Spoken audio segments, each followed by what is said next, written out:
But as he has shown over the past fiscal year, the mayor is happy to kick dirt in the face of this entire process by ramming through unpopular, harmful budget modifications that undermine public safety and public health, for which he doesn't even require council approval. So any restoration of funds we manage to win in these budget negotiations, he might easily reverse later in the year while continuing to abet the NYPD's scandalous abuse of overtime.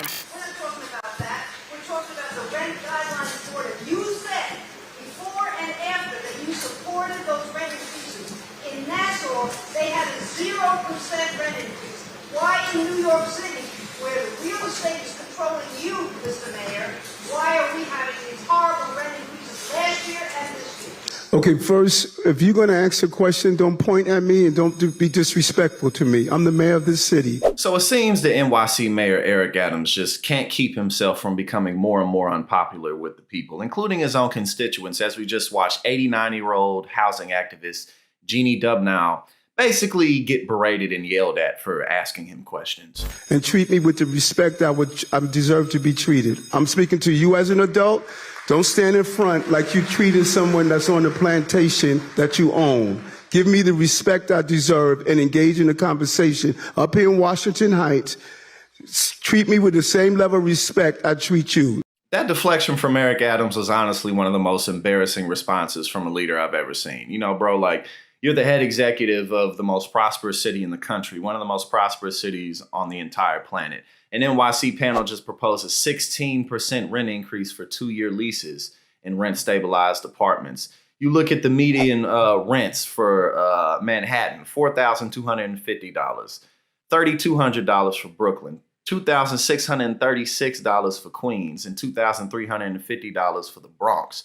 You know, every single year, the rent goes up more and more. I live here in New Jersey, and in my apartment, over the last 2 years, the rent's gone up by over $100. In the apartment I was in before this one, the rent has gone up by over $300 since the last time that I lived there.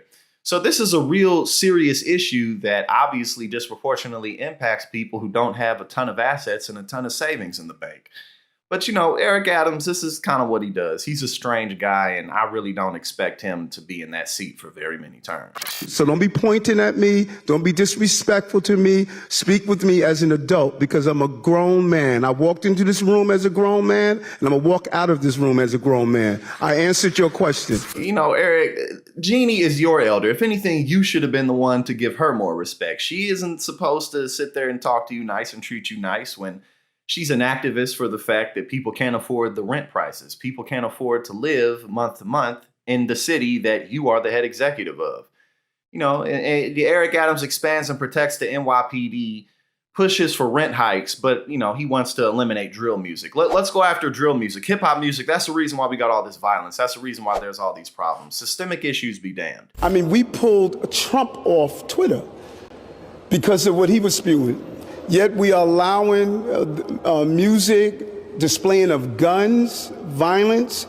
We're allowing it to stay on these sites. In a lot of ways, Eric Adams kind of snuck into the position that he's in. You know, Bill de Blasio was going through it with the fallout from COVID in 2020. So, like I said before, Eric Adams, I really don't expect him to maybe even win another term after this one because people really don't like him that much. He's just a strange guy, and he seems like he wakes up every day and just wings it.